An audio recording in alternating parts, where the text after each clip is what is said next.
박원순 시장도 그렇고 안전지사도 그렇고 김종철 대표도 그렇고 예. 이런 책임 있는 정치인들이 이런 행위를 하는 거는 일상의 긴장감이나 자기의 낮은 성인지 감성을 경계하지 않은 예. 본인의 어쨌든 무거운 책임을 느껴야 된다고 생각하기 때문에 예. 일반적인 경우보다는 훨씬 더 강력하게 문제 제기하고 변화를 줘야지만이 우리 정의당 안에 조직 문화도 바뀔 수 있고 정의당은 저는 타당보다는 훨씬 더 성평등 인식이나 뭐 정책이나 이런 걸 앞장서서 얘기하는 공간이기 때문에 그렇기 때문에 더 단호해야 된다. 저는 그런 논리입니다. 그래서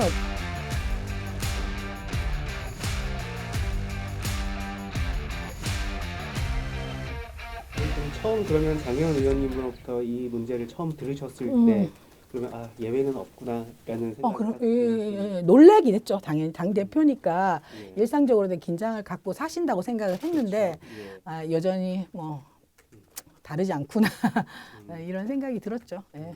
좀 어리석은 질문일 수는 있겠지만 이게 좀 정의당에 타격이 갈 수도 있겠다라는 어떤 우려나 공포 같은 거는 혹시 좀 없으셨어요? 있었죠. 그게 당연히 있죠. 그런 우려, 정의당에 큰 파장이 일겠고 예.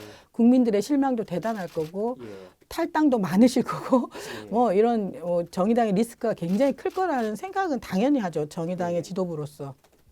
당연히 했습니다. 당연히 했죠.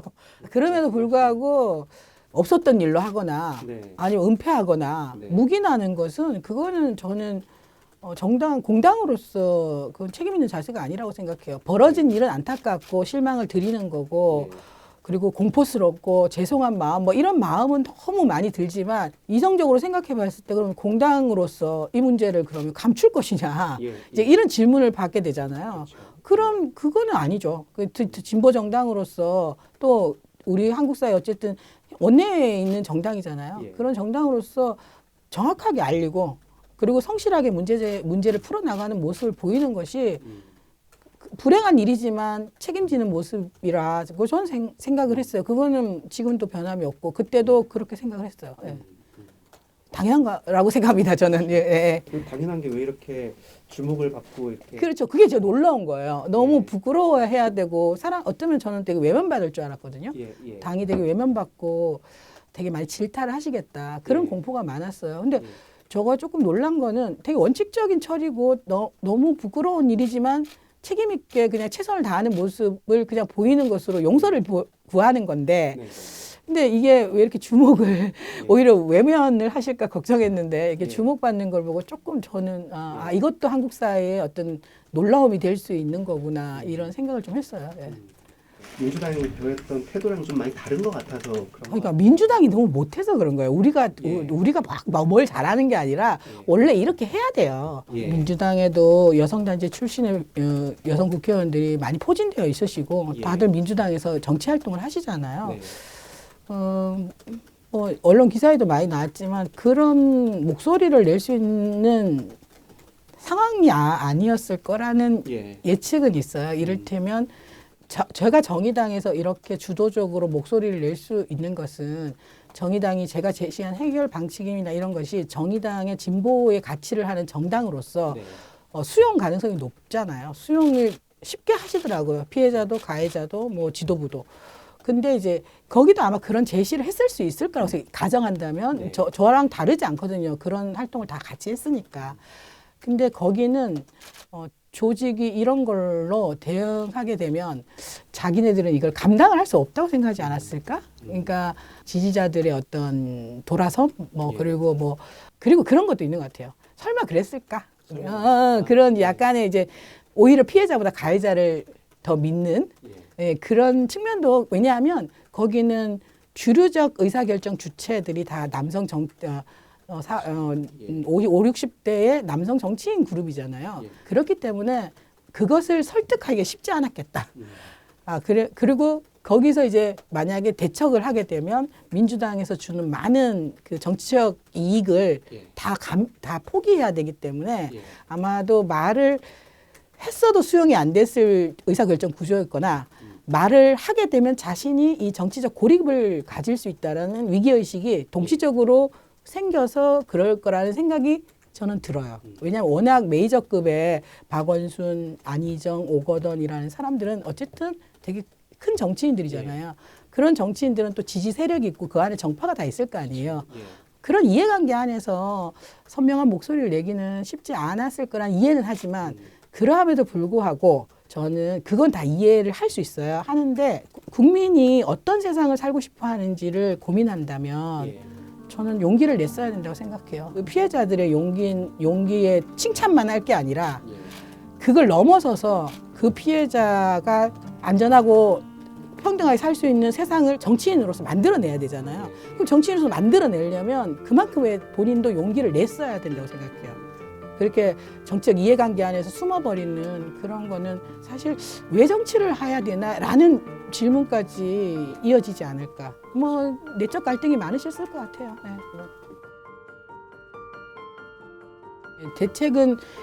대책이 하려 한 것보다 작은 대책이라도 충실하게 실천하는 것이 저는 좋은 거라고 생각해요. 사실 대책이라는 건 원인 분석을 통해서 대책을 하는 거잖아요. 네. 지금 많은 뉴스나 제가 한 말들은 원인은 다 나왔다고 생각해요. 예, 그 원인에 따르는 대책을 조금 더 마련하고 중요한 거는 실천을 하는 거죠. 대한민국 정부도 성폭력 사건 터질 때마다 아동학대 사건 터질 때마다 대책은 나오는데 예. 실제로 그걸 이행을 얼마나 충실하게 했느냐. 예. 이 문제는 사실 계속적으로 질문받고 있는 거잖아요. 예. 민주당도 마찬가지로 뭐 많이 만들었잖아요. 정말 민주당이 내는 대책만 정말 너무 화려하잖아요. 뭘 하겠다. 근데 사실 그럼 민주당이 질문하고 싶은 건 그러면 그 대책의 이행률이 얼마나 되느냐. 그 이행 과제는 그렇게 국민들에게 얘기하고 이행을 했다는 보고를 안 하면 저는 대책을 내놓는 것도 중요하지만 이 대책을 어떻게 우리가 이행했습니다. 라고까지 말하는 것이 책임지는 자세가 아닐까. 정의당이 할 수 있는 일 몇 가지 소개해 주시면 뭐가 좀 뭐 지금 원인으로 나와 있는 게 이제 그거잖아요. 조직 문화. 왜 성차별적인 조직 문화가 이렇게 유지되는가라는 것은 답은 나와 있어요. 그 가설은 있죠. 권력 관계가 있죠. 당연히.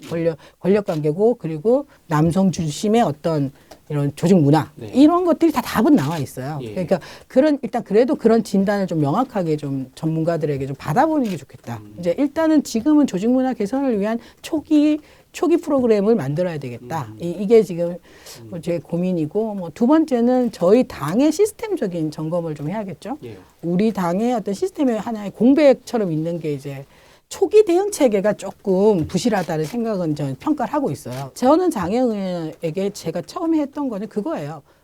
사실관계를 듣고 이런 정보들을 다 주는 거죠.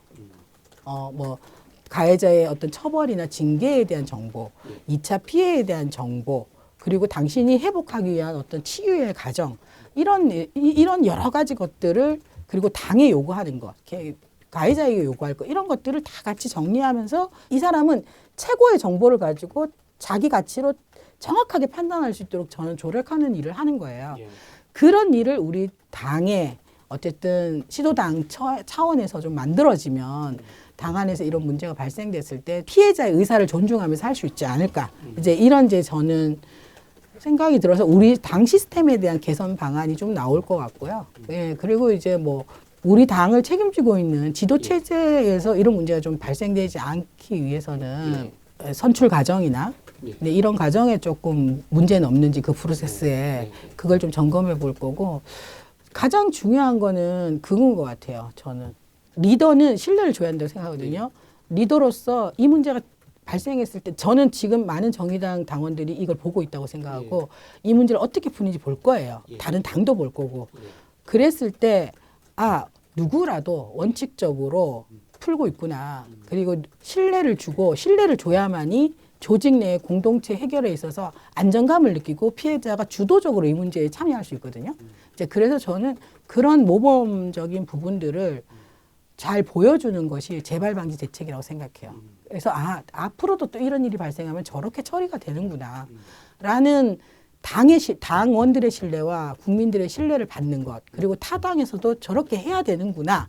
라는 걸 인식하게 되면 정치권이 바뀔 거예요.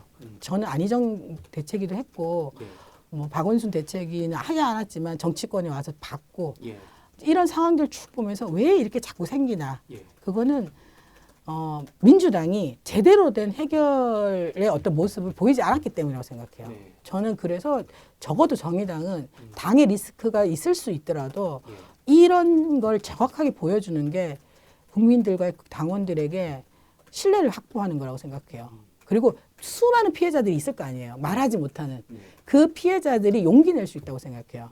그래서 앞으로 더 많은 피해자가 나오더라도 모든 정치권은 이런 원칙 속에서 풀어내면 문제 있는 정치인들은 정리돼야 한다고 생각하거든요. 왜 그 사람들이 우리의 삶을 책임져야 되는지 저는 이해를 못 하겠거든요. 그러니까 이거는 솔직히 이거 막말로 하면 찔릴 놈은 찔리고 용기 내려면 내라 이거예요. 사실 찔릴 사람 많을 거예요. 정치권에 지금 정의당 하는 거 보고 와 저렇게 하면 나 날아가겠네 이런 생각을 했으면 좋겠어요. 많은 정치인들 중에는 그렇게 찔리라는 건 또 있어요. 그리고 피해자들에게 괜찮아 말해도 이렇게 할 거야 라는 메시지 정당의 메시지를 정확하게 주고 싶어요.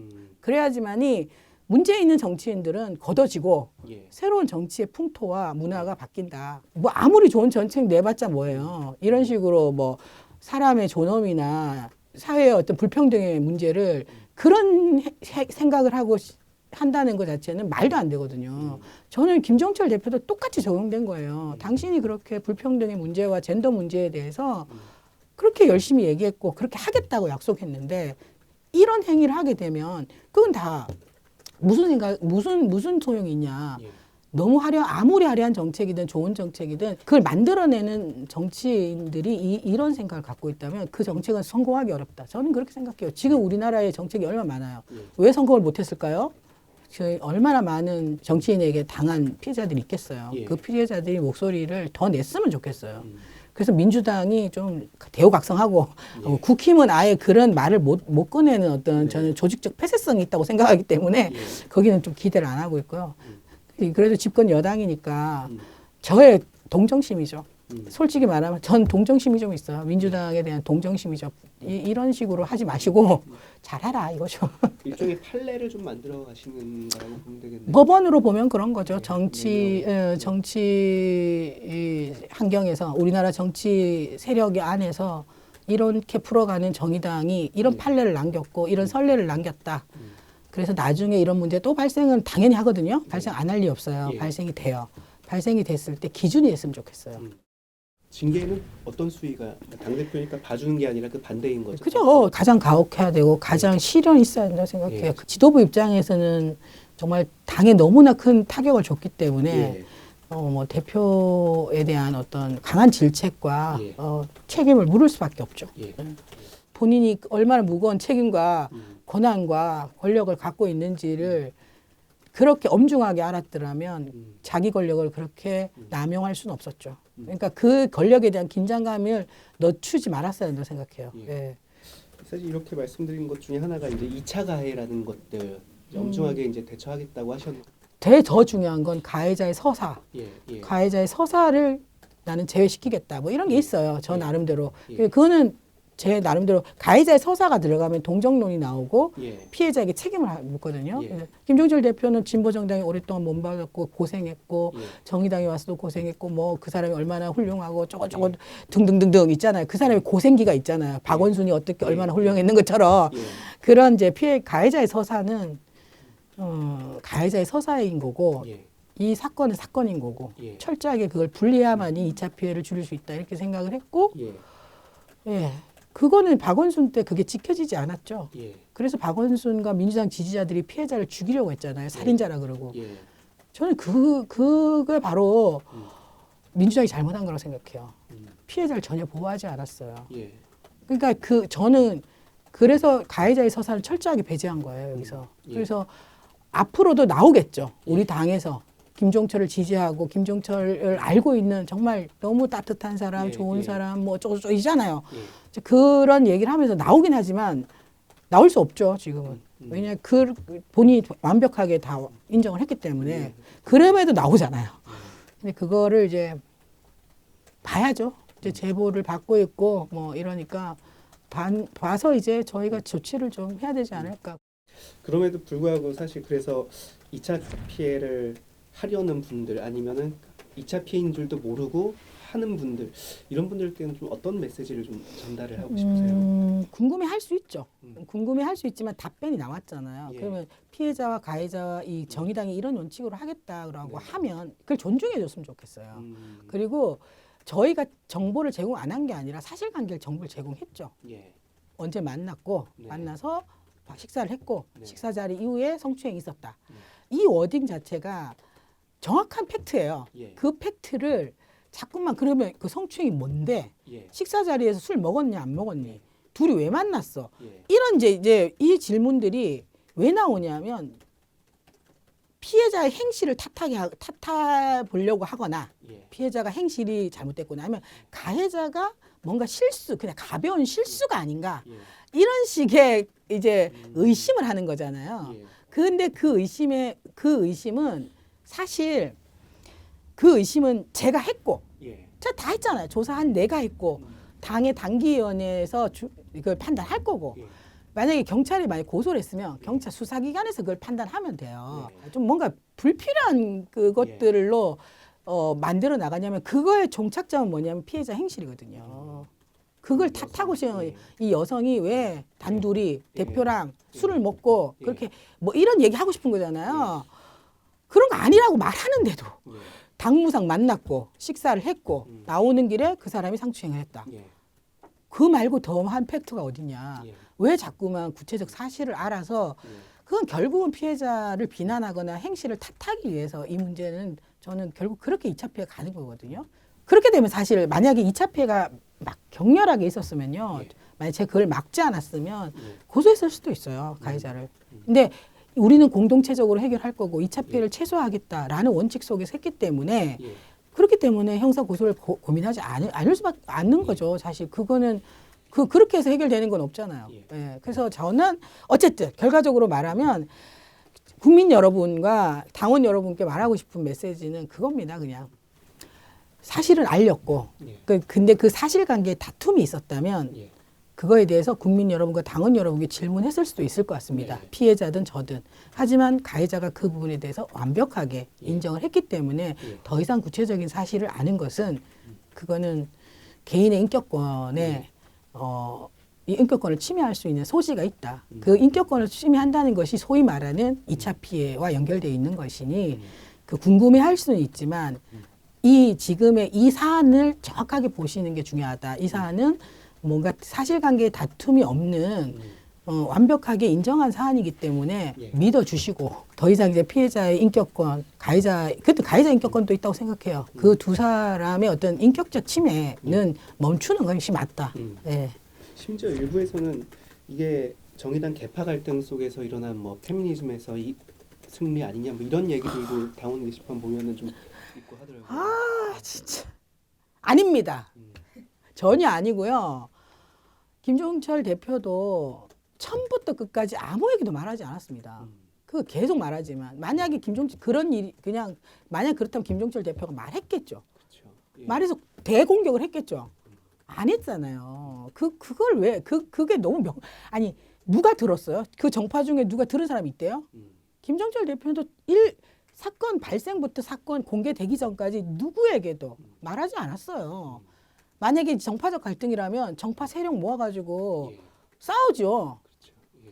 당사자가 그게 아니라는데 왜 자꾸 그거를 아우 나 답답하네. 객관적 사실 자체가 예, 만약에 그게 정파적 갈등이었으면 김종철 대표가 당연히 말을 하고 나 이렇게 지금 페미니스트들한테 지금 모욕당하고 있고 얘네가 나 지금 올가매려고 한다 이런 말 했겠죠. 예. 당연히 할 수 있잖아요. 안 했어요. 왜 그런 팩트는 보지 않고 자꾸만 소설을 쓰고 막 음모론을 제기하는지 당치할 수가 없어요. 그거는 아닙니다. 아니고 정확하게 말씀드리는데 아니고 그거는 근거 없다라고 봅니다. 성범죄라는 게 친고죄가 폐지가 된 거잖아요. 제3자가 나서서 경찰에 네, 할 수 있어요. 네.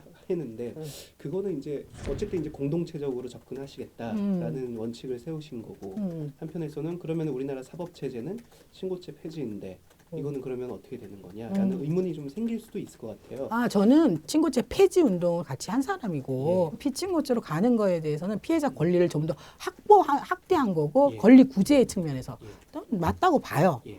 그런데 여기서 이제 말하는 것은 뭐냐면 그러면 피해자는 그러면 내가 이 사람에게 처벌 불원의 의사가 있거나 예. 내지는 이걸 내가 다른 방식으로 해결하고 싶은 선택지는 그럼 피해자는 전혀 없냐.